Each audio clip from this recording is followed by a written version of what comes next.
He didn't know the little girl crying in the snow would lead him to the one person who could change everything. December 24th, 7:47 p.m., Union Terminal. Christmas music blasted through the speakers.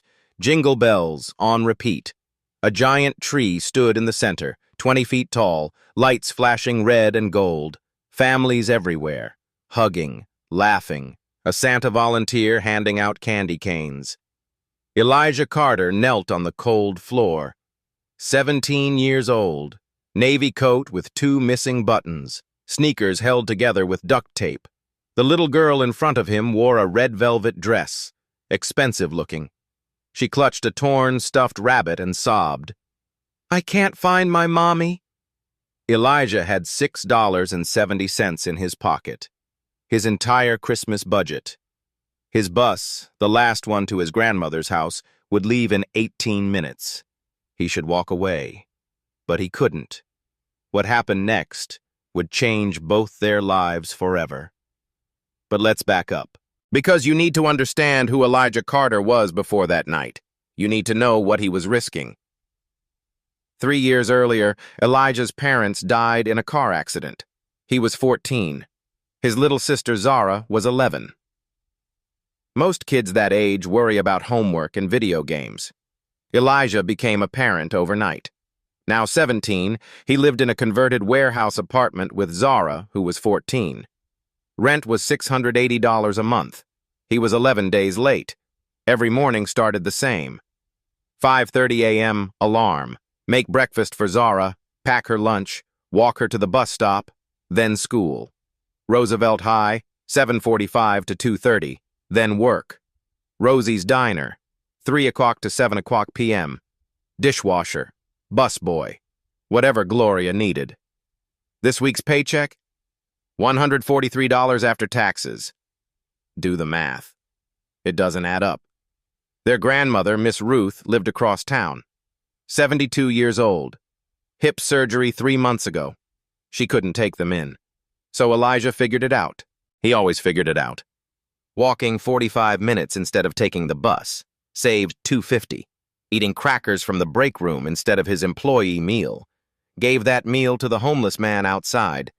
Wearing the same coat for 3 winters. Navy blue. Missing 2 buttons now. His sneakers had a hole in the sole. He covered it with duct tape. That morning, Christmas Eve morning, Roosevelt High was decorated.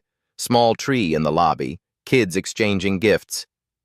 "What did your parents get you?" one girl asked another. "AirPods, and we're going skiing in Aspen." Elijah sat alone in the corner, ate his sandwich, did his homework. A classmate stopped by his table. "Hey, Elijah, what's your family doing tonight?" He looked up, forced a smile. "Dinner with my grandma. Normal stuff." "Oh, that's nice." That tone, that pitying tone. He hated it. She walked away. Elijah went back to his homework. He had a calculus test after break. Couldn't afford to fail. No time to study at home. Too busy taking care of Zara. That afternoon, his shift at Rosie's Diner started at 3. The diner was decorated too. Lights twinkling around the windows, fake wreath on the door. Radio playing "I'll Be Home for Christmas." Every lyric felt like a knife. A family of 4 came in, parents and 2 kids. The kids wore matching red sweaters, reindeer patterns. "Can we get the holiday special?" the dad asked. Turkey, mashed potatoes, cranberry sauce, $78, nearly 2 days of Elijah's wages. The 5-year-old boy held a wrapped present, big box, shiny paper with ribbons. "Mommy, will Santa come tonight?" "Of course, sweetie." Elijah washed their dishes in the back, heard their laughter through the wall. Zara was 14 now. She didn't believe in Santa anymore, but she still deserved a real Christmas. The present he got her? A used book. $4 at the thrift store. The Hate You Give. She'd mentioned it once, wanted to read it. $4 was all he could spare. Gloria, his manager, came into the kitchen. 50-something, kind eyes. She'd known Elijah since he was small. You okay, baby? You look exhausted. I'm fine, Miss Gloria. She studied his face. You're working too hard. I'm okay. Really. She didn't believe him, but she let it go. At 6:45 p.m., his shift ended. Gloria handed him his tips, $16.70. He'd walked to work that morning, saved the bus fare. Now he had $21.70 total. $15 went into the envelope for rent, hidden under his mattress at home. That left $6.70. He'd planned to buy Miss Ruth her favorite lavender hand cream. $3.50 at the drugstore. That would leave $3.20 for emergencies. The plan was simple. Catch the 8:15 bus to Riverside, 40-minute ride to Grandma's house. She'd been talking about tonight for weeks. Their tradition, the only one left from before. Decorate her tiny plastic tree, the one she'd had for 15 years. Some lights didn't work anymore. Eat her famous sweet potato pie, the recipe Elijah's dad loved. Go to midnight church service together. Zara was already there, took the early bus after school. Miss Ruth kept texting. Where are you? Zara's here. Pie's ready. We're waiting. Elijah checked his phone. 3 texts, all asking when he'd arrive. He typed back, leaving work now, be there by 9. He walked to the terminal, saved another $2.50. Now he had $6.70 in his pocket. Union Terminal at 7:30 p.m. on Christmas Eve was chaos. The tree in the center was massive, 20 feet, lights pulsing to the music, silver and gold tinsel everywhere. Merry Christmas in neon. Starbucks had a line out the door, red holiday cups, whipped cream, cinnamon smell. Families pulling suitcases. Everyone in thick winter coats. Canada Goose, North Face, Patagonia. Elijah walked through them in his coat with missing buttons. No one looked at him. He was invisible. People held shopping bags, wrapped presents with bows, hot chocolate in expensive cups. A couple took a selfie by the tree. They were laughing. Kids ran past, shrieking with joy. It's snowing outside, look! Everyone was going somewhere warm, somewhere full of love. Elijah checked the departure board. Platform 6, bus 47 to Riverside. Boarding at 8:15. He had 28 minutes. He headed toward Platform 6. Then he heard it. A sound different from the Christmas chaos. Not laughter. Not music. Crying. Desperate. Terrified crying. He almost kept walking. He should have kept walking. But something made him stop. And when he turned around, he saw her. Most people were rushing past her. Elijah almost did too. But then she looked up. A little girl, 6 years old, blonde curls, red velvet dress. She sat on the floor between 2 plastic chairs near the coffee stand. Near the coffee, people stepped around her like she was part of the furniture. She was sobbing, not the tantrum kind, the terrified kind. Her face was blotchy and red, tears streaming, hiccuping between breaths. No coat, just that red dress, white tights with a tear at the knee. She clutched a stuffed gray rabbit, one ear hung by threads. Elijah checked his watch. 18 minutes until his bus. He looked at Platform 6, then back at the girl. Security would handle it.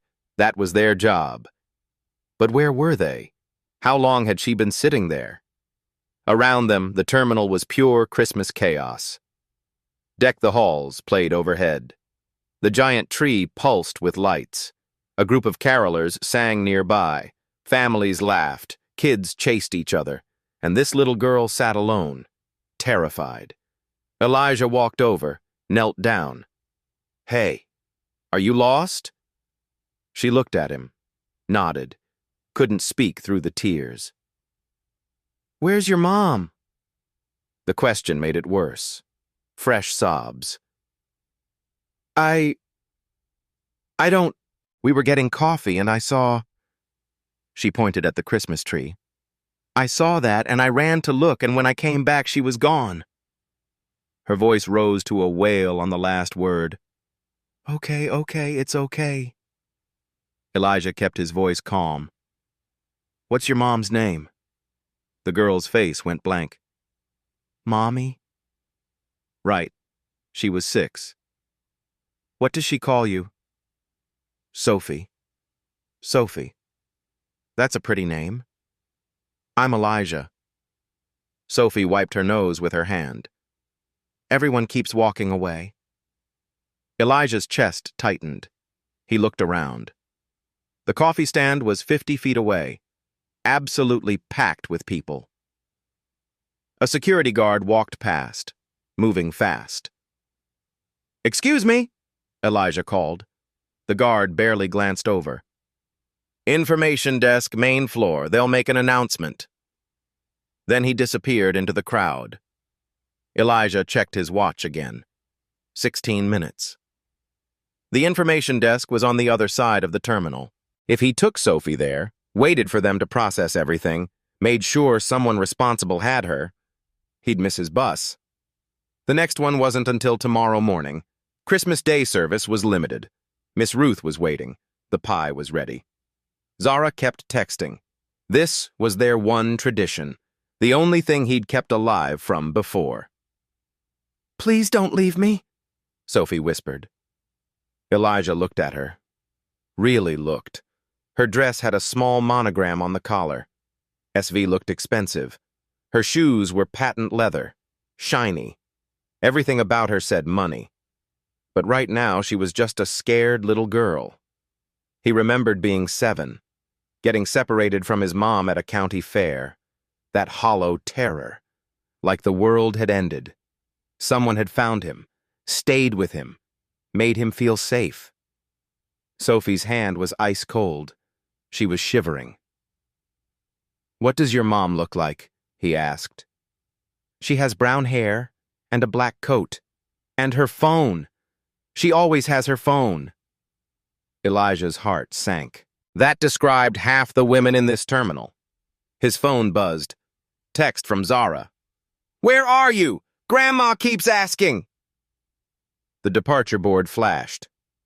Route 47 to Riverside. Boarding final call. Around them, Christmas went on. Silent Night started playing.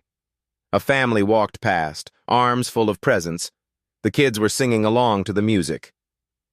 Elijah took off his coat. It was the only one he had. Navy blue, missing buttons. But it was warm. He wrapped it around Sophie's shoulders. It swallowed her. Sleeves hung past her hands. "I'm not going anywhere," he said. "We're going to find your mom." Sophie looked up at him. First small smile. "Promise?" "Promise." She took his hand, held tight. Now Elijah stood in just his thin work shirt.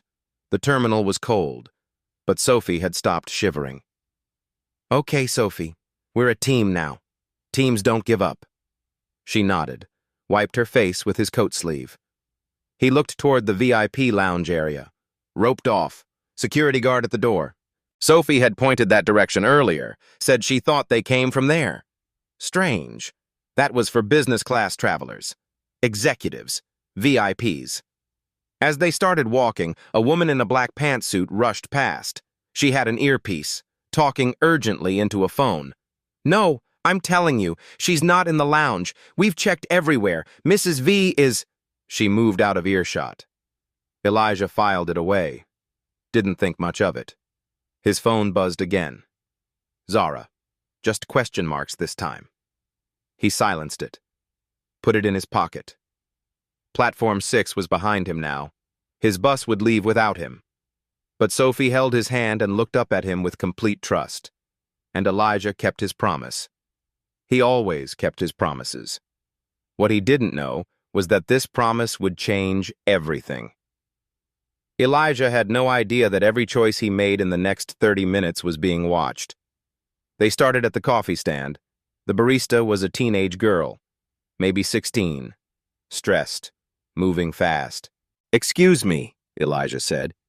Did you see this little girl's mom? She was here buying hot chocolate. The girl barely looked up. We get hundreds of customers. I can't track everyone. Try lost and found. She turned away before he could ask more. Sophie's lip trembled, starting to cry again.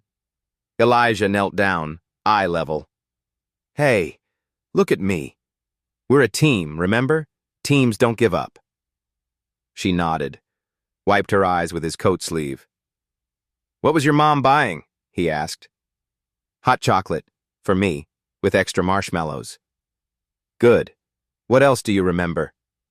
Sophie closed her eyes, thinking hard.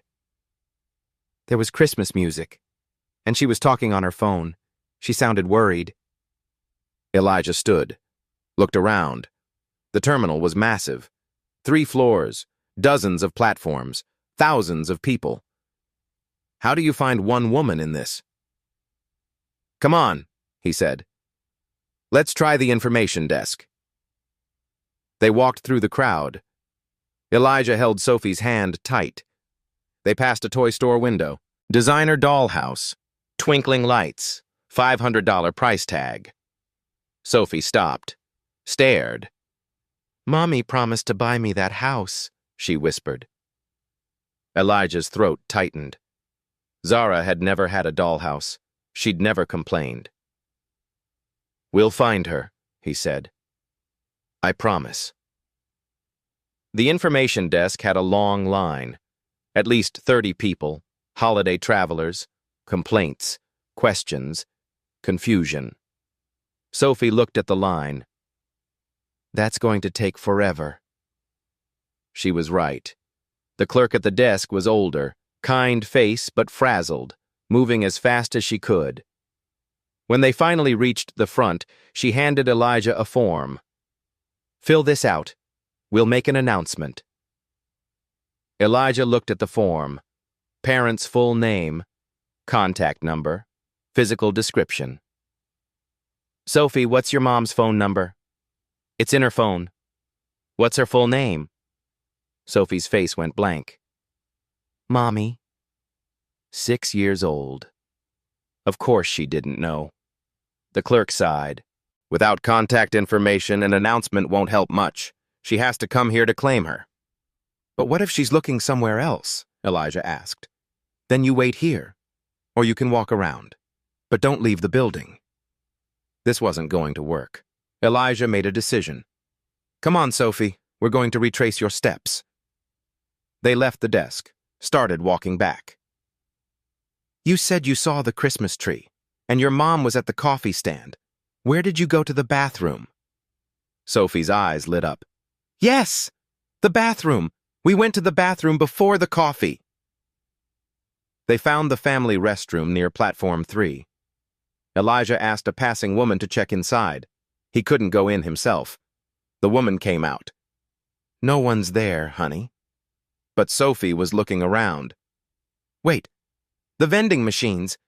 Mommy got quarters to buy me M&Ms. She pointed at a small alcove. Vending machines. A bench. And there, partially hidden under a newspaper, a black leather handbag. Sophie gasped. That's Mommy's bag. Elijah picked it up carefully, opened it. Designer wallet. He didn't recognize the brand, but it looked expensive. Credit cards.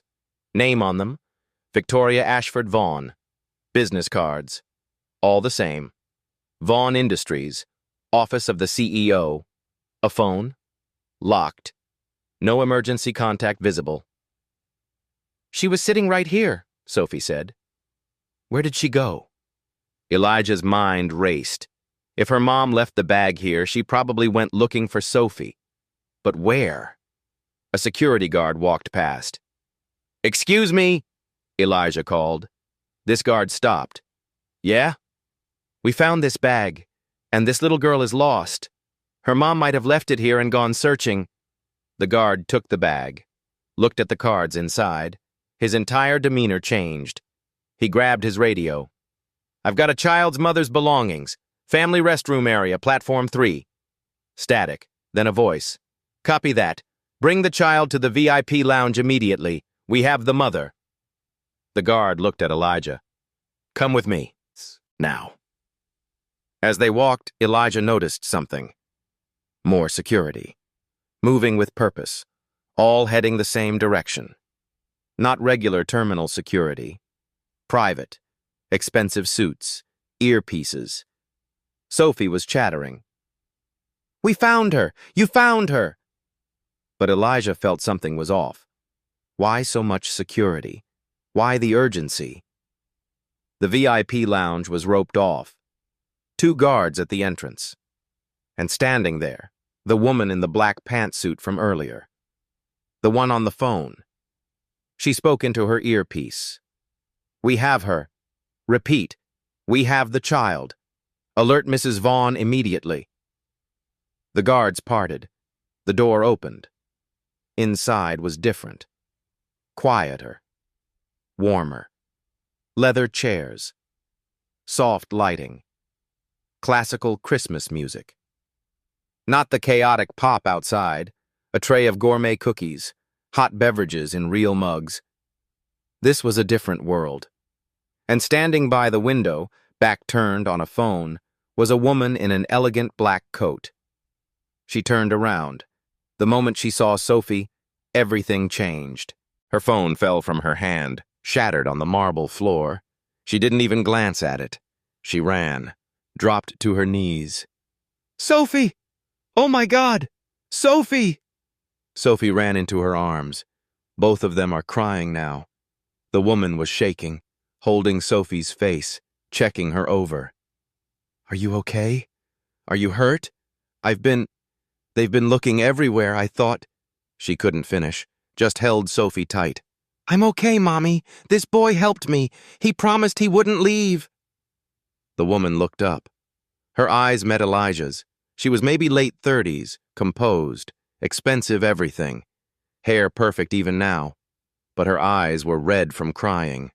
She studied Elijah, took in his thin work shirt, no coat, duct-taped sneakers, the way he stood, uncertain, out of place. Sophie was still wearing his coat, wrapped around her like a blanket. "You found my daughter," the woman said. It wasn't a question. She was by the coffee stand, alone. Elijah's voice was quiet. "I just wanted to make sure she was safe." The woman stood slowly, still holding Sophie's hand. "How long were you with her?" Elijah checked his watch. "About 40 minutes. The woman in the pantsuit stepped forward. "Mrs. Vaughn, we had 12 security personnel searching. The police were about to be called." Mrs. Vaughn. The name on the business cards. Elijah's brain was starting to catch up. Vaughn Industries, CEO, private security, VIP lounge. This wasn't just some mom. Victoria Vaughn studied him. Her eyes were sharp, calculating. "You stayed with her for 40 minutes. I wasn't going to leave her alone, ma'am." "You missed something," she said. "A bus? An appointment?" Elijah hesitated. "It's okay. I'll catch the next one." Sophie spoke up, innocent. "He was going to his grandma's for Christmas. I asked him not to leave and he stayed." Something shifted in Victoria's face. Not just gratitude, something deeper. Recognition. She was looking at him differently now, seeing the missing coat, the duct-taped shoes, the choice he'd made. "What's your name?" "Elijah. Elijah Carter." Victoria extended her hand. Formal, but her grip was warm. "Victoria Vaughn, I don't know how to thank you." Around them, the security team watched. The pantsuit woman, Ms. Reeves apparently, was on her phone. Quiet conversation. Elijah felt exposed, out of place. He didn't belong in this room. But Sophie was safe. That's what mattered. "I'm just glad she's okay," he said. Victoria looked at him for a long moment, like she was seeing something he couldn't. Then she spoke. And everything started to change. Elijah expected a thank you. He got something else entirely. Victoria reached for her purse, the one Elijah had been holding, the one he handed to security. She pulled out her wallet, opened it. $500 bills, crisp, new. She held them out. Please, let me. This isn't enough, but at least for your bus fare, for your time. Elijah stepped back, reflexive. No, ma'am. I don't need. I didn't do it for money. Victoria paused, studied him again. Ms. Reeves, the woman in the pantsuit, stepped forward. Mrs. Vaughn, perhaps we could arrange a car service? Then let me do that, Victoria said, still looking at Elijah. Let me pay for a car, to take you wherever you need to go. It's the least. Really, I'm okay. Elijah's voice was gentle but firm. The buses are still running. I'm just glad Sophie's safe. Around them, the security team watched, surprised. People didn't say no to Victoria Vaughn. Sophie was looking up at Elijah. His coat was still wrapped around her shoulders. Mommy, it's cold outside. He gave me his jacket. Victoria's eyes widened slightly. She looked at Elijah properly for the first time. No coat, just a thin work shirt, still damp from melted snow. She could see him shivering, trying to hide it. You gave her your coat. She was freezing. Victoria's expression changed, understanding something deeper. This wasn't just about finding her daughter. This was about sacrifice. How old are you, Elijah? 17, ma'am? You're in high school. Yes, ma'am. Victoria was quiet for a moment, thinking. Then she reached into her purse again. Not for money this time. She pulled out a business card, heavy cardstock, embossed lettering. She turned it over, wrote something on the back with an expensive pen. Elijah, I respect that you don't want payment, but please. She held out the card. If you ever need anything, a reference for a job, help with school, anything at all, call this number. It's my direct line. Elijah took the card, read it. Victoria Ashford Vaughn, Chief Executive Officer, Vaughn Industries. On the back, in elegant handwriting, personal cell and a number. He didn't recognize the company name. Meant nothing to him. But he nodded. Polite. Thank you, ma'am. He put it in his pocket. Sophie suddenly hugged him, tight, around his waist. Thank you for being my friend. Elijah's first real smile. Genuine. You're welcome, Sophie. Merry Christmas. Victoria watched this. Her expression is unreadable. As Elijah turned to leave, she spoke. Elijah? He turned back. You have a good heart. Her voice was different now, softer. Don't let the world take that from you. It was said with weight, like she knew something he didn't, like a warning. Elijah nodded, didn't know what to say to that. He walked to the door. The security guard opened it, one step, from warmth to chaos. The VIP lounge door closed behind him. He was back in the terminal. The noise hit him like a wall, Christmas music blaring, people rushing, cold air from the entrance. He checked his watch. 8:47 p.m. The 8:15 bus was long gone. He pulled out his phone. 7 missed texts. Zara. Miss Ruth. He started typing. Sorry, got held up. Catching the morning bus. Tell Grandma I love her. His finger hovered over send. He didn't send it yet. Just stood there. In his thin shirt. In the cold terminal. Around him, families boarded trains. Carolers sang, We Wish You a Merry Christmas. The hot chocolate stand was still busy. Everyone is going somewhere warm, somewhere full of love. Elijah was alone again. He looked at the business card in his hand. Chief Executive Officer, Vaughn Industries. He had no idea what that meant. No idea who Victoria Vaughn really was. He shoved the card in his wallet. Behind his school ID. He'd probably throw it out later. Right now, he needed to find the schedule for morning buses and figure out how to explain to Miss Ruth why he missed their Christmas Eve. Sophie was safe. That's what mattered, even if it cost him everything. What Elijah didn't know, what he couldn't know, was that behind that VIP lounge door, Ms. Reeves was already on her phone. Run a full background check. I want to know everything about Elijah Carter by morning. And Victoria Vaughn was watching him through the window, watching him walk away, already making plans. Elijah wouldn't think about that business card again for 3 days. By then, everything would be different. Christmas morning. He woke up on Miss Ruth's couch. Thin blanket. Sunlight through worn curtains. He'd caught the 6:00 a.m. bus. Arrived at 7:30. Exhausted.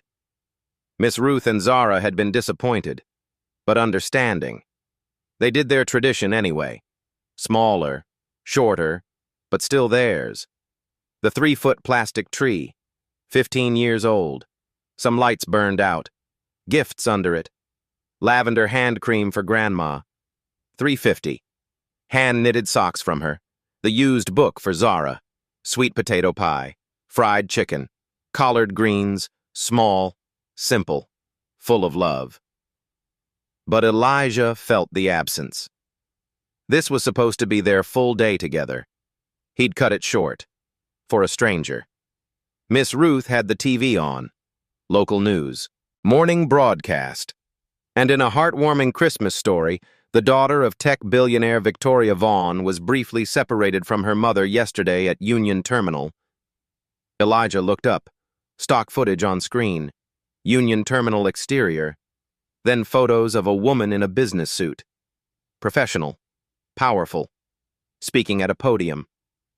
Victoria Vaughn. Vaughn Industries, valued at over $4 billion, manufactures aerospace components and defense technologies. Mrs. Vaughn, who rarely gives personal interviews, released a statement thanking everyone involved in her daughter's safe return. $4 billion. Elijah sat frozen. The woman from the terminal, the one who gave him the card, was a billionaire. He reached into his pocket, pulled out the card. Chief Executive Officer, Vaughn Industries. "Oh," he whispered. Zara looked over. "What's that?" "Nothing. Just someone I helped yesterday." She grinned. "Did you finally get a girlfriend?" He didn't laugh. Miss Ruth was still watching the news. "That poor woman, imagine. All that money and power. Still almost lost what matters most." She shook her head. "Those tech people work too hard. Always on their phones, always traveling. That little girl probably barely sees her mama." Elijah remembered Sophie's words. "My mommy works a lot. She's always on her phone." He felt a pang of sympathy. The news segment ended, moved on to the weather. Elijah stared at the card. "If you ever need anything." He thought about his rent, $680. Due tomorrow, about Zara's boots, the ones with holes, about how $4 billion could solve every problem he had in 5 seconds. But you don't call a billionaire for help. That's not how the world works. She was just being polite. He put the card in his wallet. Behind his school ID. He'd throw it out later. That night, riding the bus home, he thought about Victoria's last words. "You have a good heart.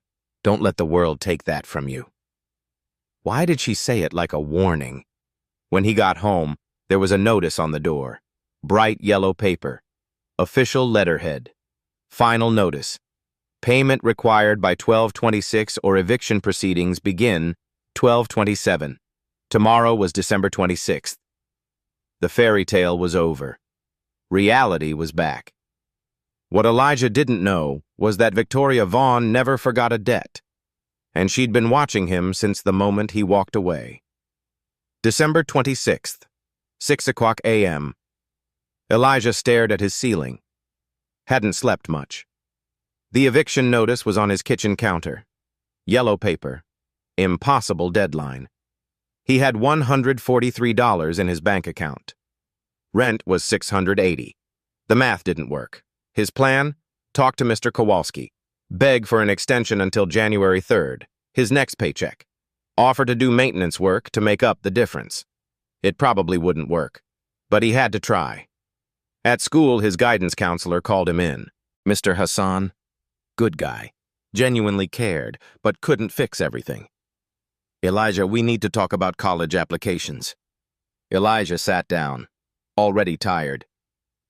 You missed the early decision deadlines. I know you're working. I know you're taking care of Zara, but without financial aid secured soon. Hassan paused, careful with his words. Are you sure you can't push graduation to fall? Give yourself time to... I need to work full-time, sir. Zara needs stability. You're going to sacrifice your future for... She's my sister. Elijah's voice was firm.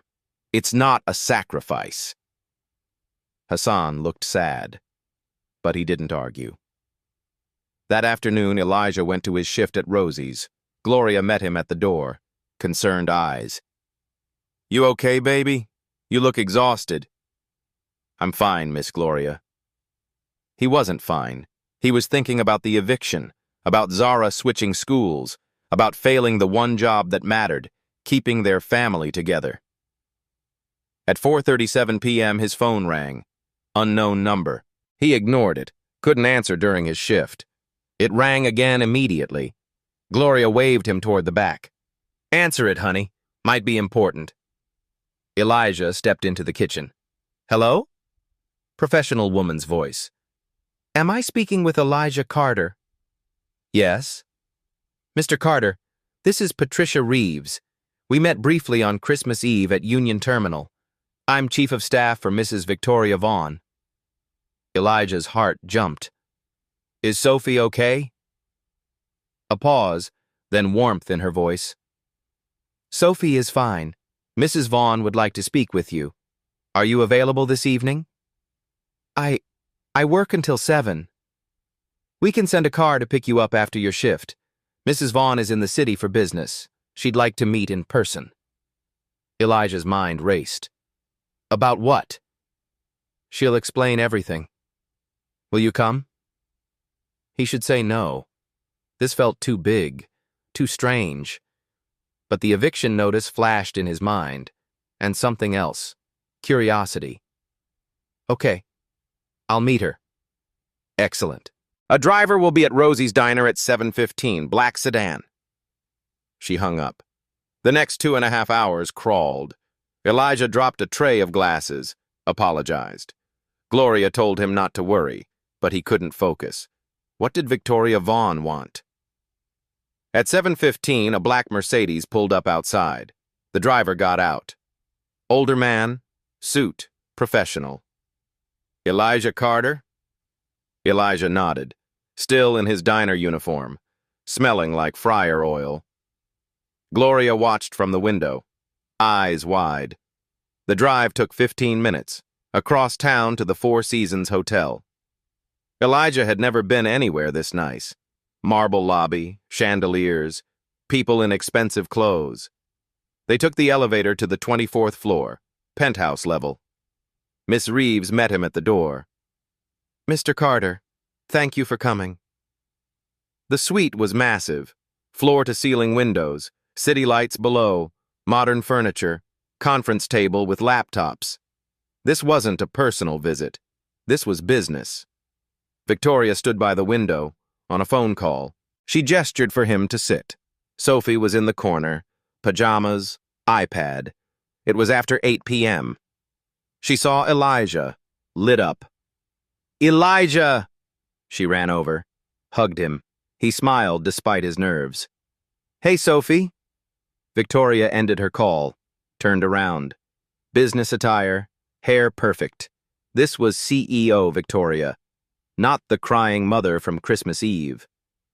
Elijah, thank you for coming. I'm sure you're wondering why. Yes, ma'am. She sat across from him, direct eye contact. I'm going to be direct because I respect your time. I looked into you. Elijah tensed. You looked into me? Yes. I had my team run a background check. I know about your parents. I know about your sister, your grandmother. I know you're 17, working full-time hours while in high school. I know you're 3 days from being evicted. Heat flooded Elijah's face. Humiliation. Anger. Why would you? Victoria held up a hand. Not unkind. Because you had every reason to walk away from my daughter. You were broke, exhausted, had your own family emergency, and you stayed anyway. That tells me something about your character that I value. Elijah didn't know what to say.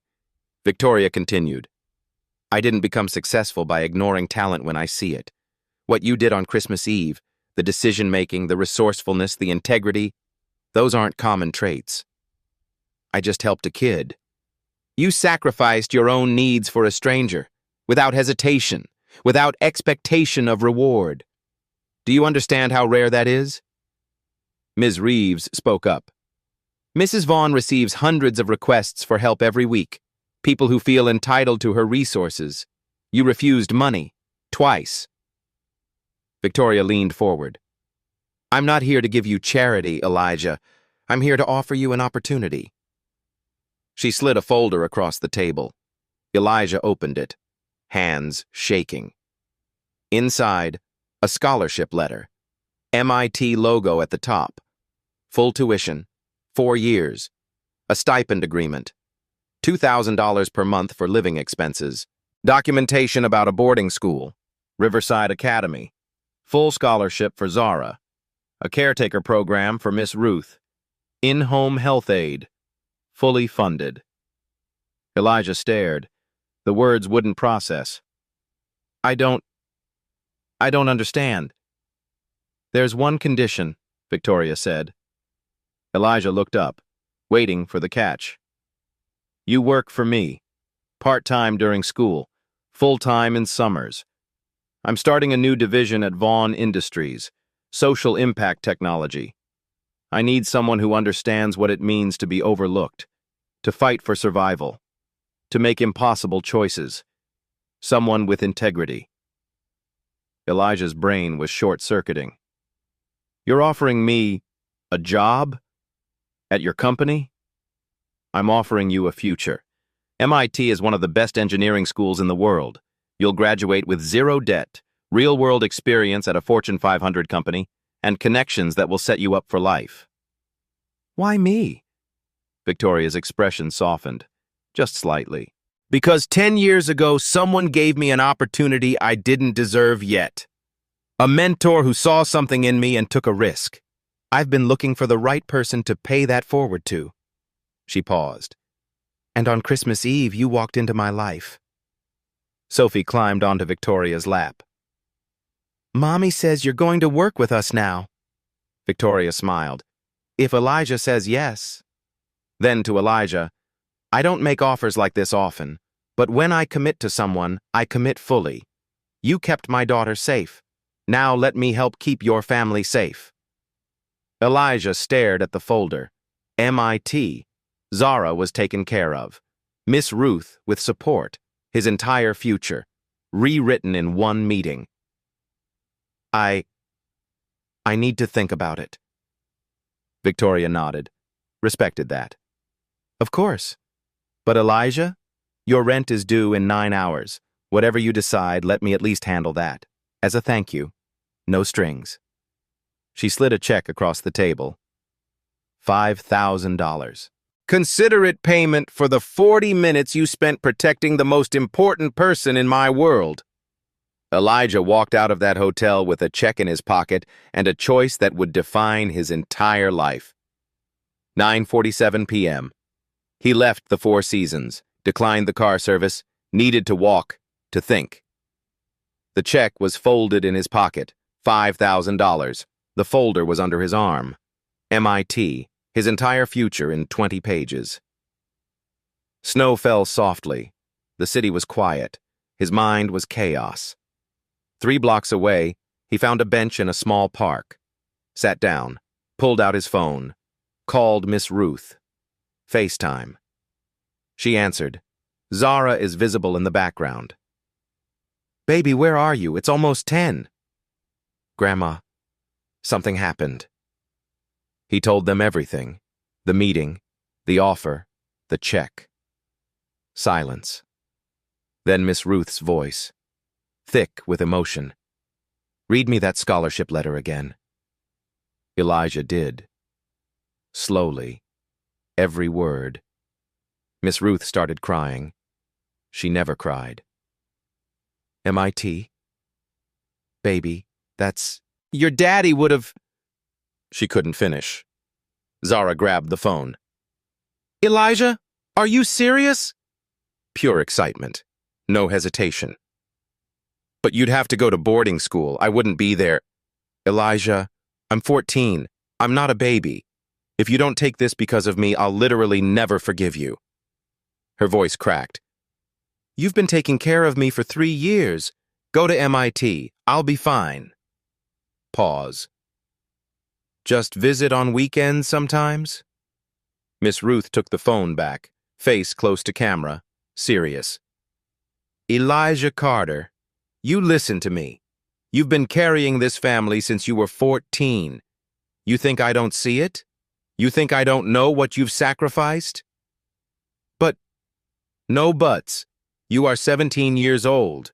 You should be worrying about prom, not rent checks. This is a miracle, baby. We don't question miracles. Elijah's vision blurred. I'm scared. Good. That means you're paying attention. Now go back and say yes. They hung up. His phone rang again. Unknown number. Hello? Elijah, it's Gloria. Miss Gloria. Ms. Reeves called me 2 days ago. Character reference. Baby, is this real? I think so. Then you take it. You hear me? This is your chance. Don't let fear steal your future. They said goodbye. Elijah stood, started walking back. He made his decision. The front desk called up to the suite. Is it too late? Can I speak with Mrs. Vaughn again? Ms. Reeves. She's been waiting. Back in the suite, almost 11 p.m. Victoria at the conference table, laptop open, still working. Sophie asleep on the couch. Victoria looked up. You came back. I want to say yes, but I need to understand something first. Victoria closed her laptop. Full attention. Ask me anything. Why are you really doing this? You're a businesswoman. This is a huge investment. What do you actually get? Victoria smiled slightly. Impressed. Fair question. Honest answer? I get someone with integrity in my company. I get to shape a leader who understands real struggle. And selfishly, I get to prove to my daughter that kindness matters. Pause. But you want to know if there's a catch? Is there? Yes. Several. Victoria counted on her fingers. First, you'll work hard. Harder than ever. I don't believe in handouts. This is an investment. I expect returns. Elijah nodded. Second, you'll be scrutinized. People will know you're connected to me. Some will resent it. Think you didn't earn it. You'll have to prove them wrong every day. Third, if you fail, academically, ethically, professionally, the offer ends. This is an opportunity, not a safety net. She held his gaze. Can you handle that? Elijah stood straighter. I've been scrutinized my whole life, Mrs. Vaughn. I've been the poor kid, the black kid, the one teachers don't expect much from. I'm used to proving people wrong. Victoria's smile widened, genuine. Good. Then we understand each other. She extended her hand. Do we have a deal? Elijah shook it, firm. Yes, ma'am. Ms. Reeves brought out a tablet. MIT's spring semester starts in 3 weeks. 3 weeks?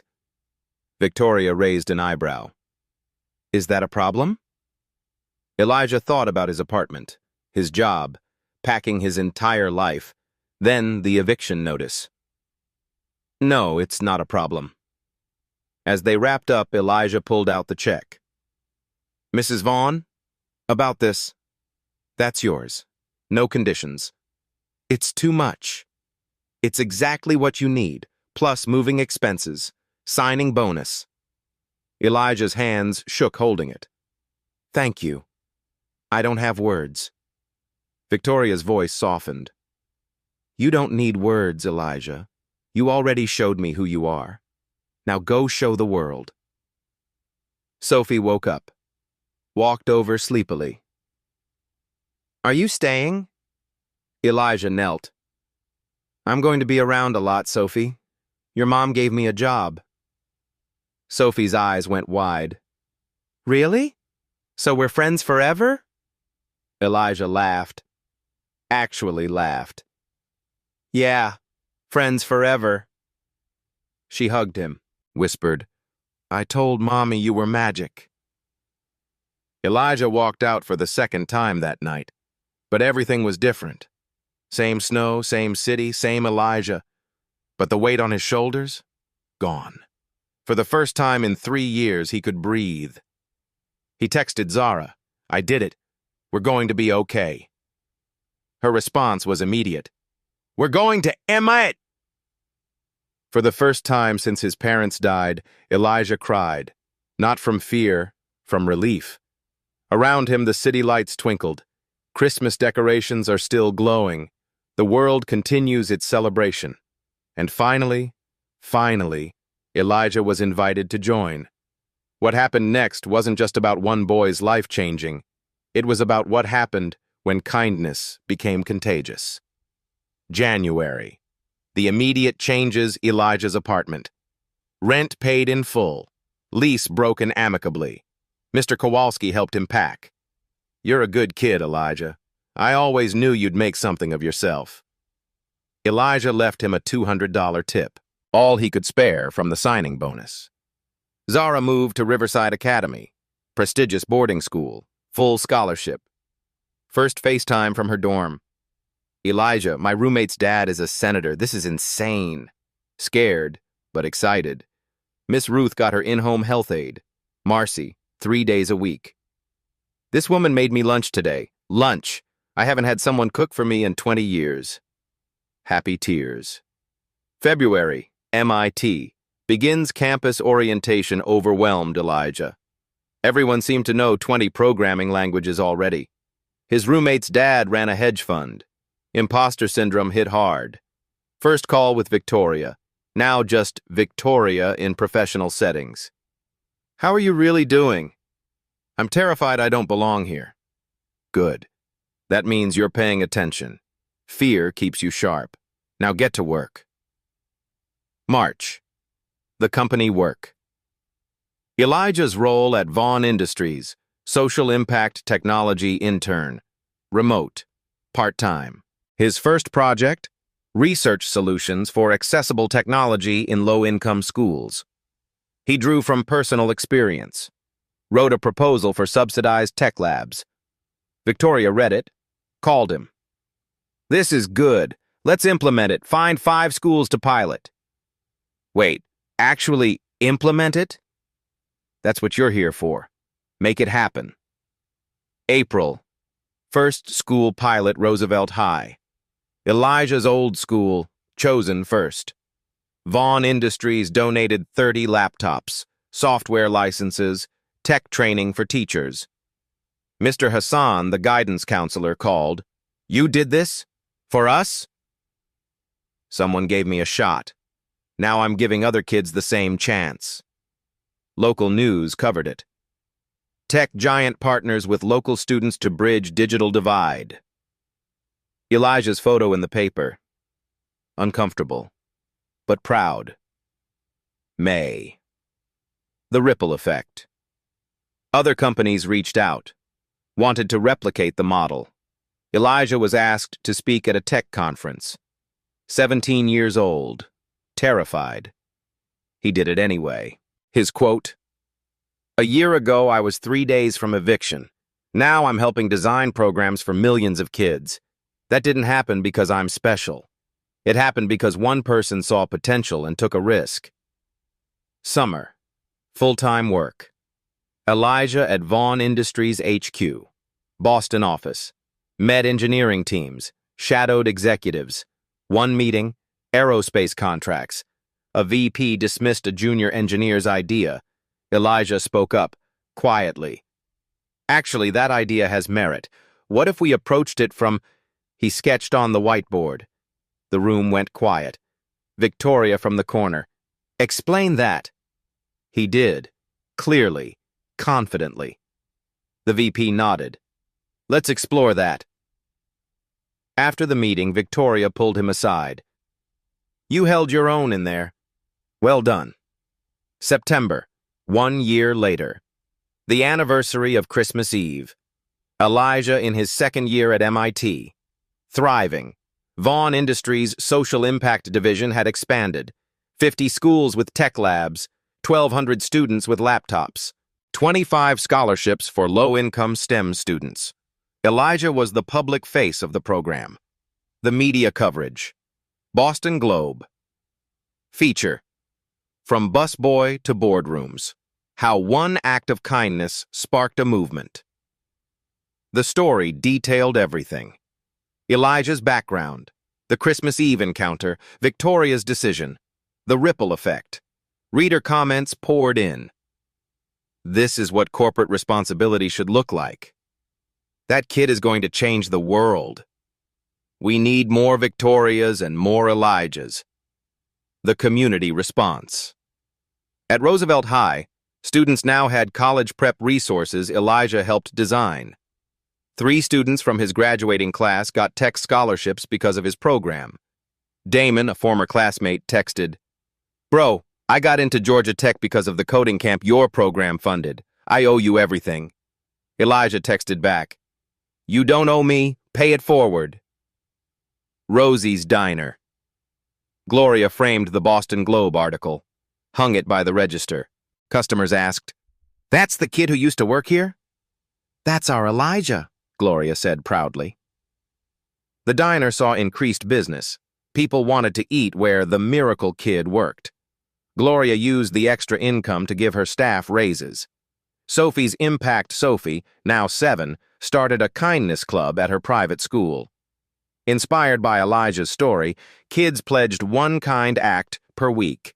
They raised $10,000 for local homeless shelters. Sophie FaceTimed Elijah. Look, I'm being like you. Elijah grinned. You're doing better than me, Sophie. The scale. What started with one boy helping one girl had now touched thousands of lives. 50 schools, 1,200 students, 25 futures changed. And it was still growing. Because kindness multiplies. Always. But the real test came 1 year later, on another snowy Christmas Eve. December 24th, Union Terminal, 7:30 p.m. Elijah was back. Same 20-foot Christmas tree, same lights flashing, same jingle bells playing. But Elijah was different. New North Face coat, waterproof boots, confident stride. He was catching a train to Boston.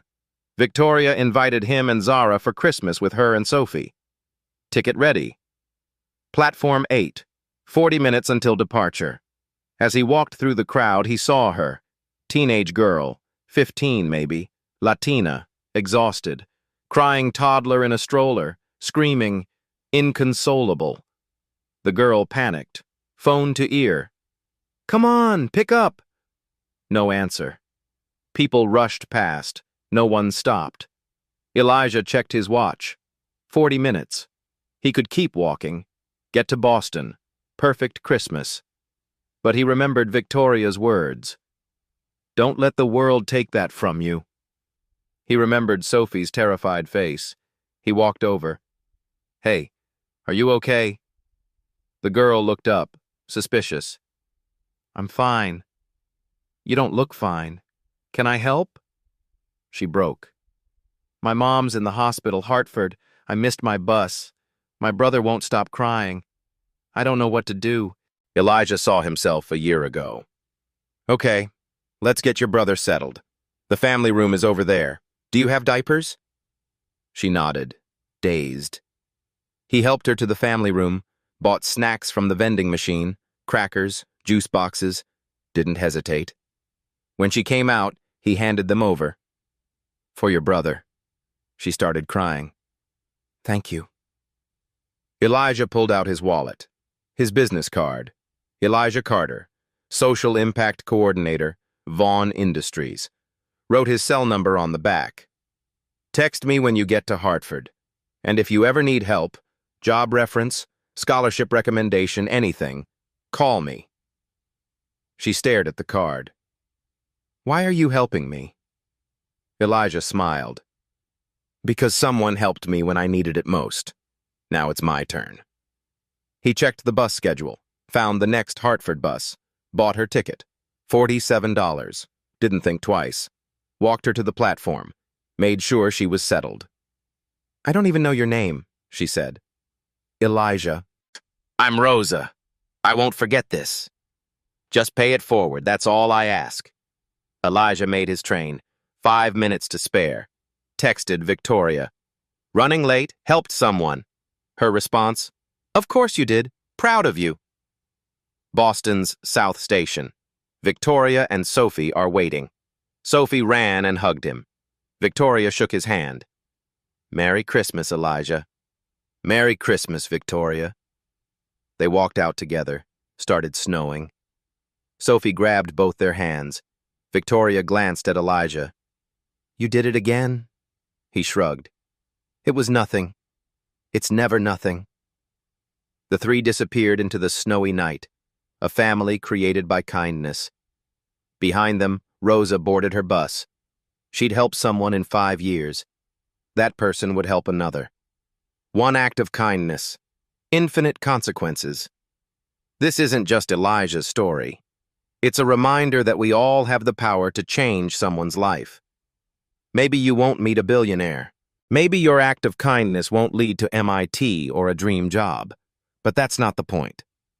The point is the choice itself. The moment when you see someone in need and decide to stop, to help, to care. Elijah could have walked away. Rosa could have struggled alone. But because one person chose compassion, 2 lives changed forever. So here's the question. Who can you help today? What small act of kindness can you do that might ripple out in ways you'll never see? If this story moved you, hit that like button. Subscribe to Black Tales Stories for more real-life inspiration. And most importantly, go out and be someone's miracle. Because you never know when your kindness might change everything. See you in the next one.